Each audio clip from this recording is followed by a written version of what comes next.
pẹ́ láti bẹ̀rẹ̀ àìsinmi táwọn kan pè ní ìsinmi àìsinmi làwọn kà á kún láti bẹ̀rẹ̀ iṣẹ́ títí. Happy Easter and àwọn bàbá wa, ìbálẹ̀ wa, àwọn imam wa, àwọn clergy wa, mo kí gbogbo yín láti ìsàlẹ̀ ọkàn mi pé mo ṣe púpọ̀.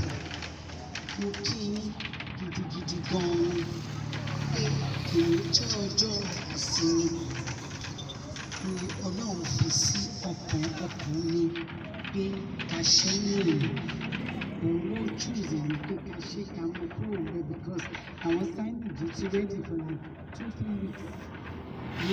So ẹ bá mi kí. Mo dẹ̀ tún wá fẹ́ dúpẹ́ pé gbogbo bá ṣe ti.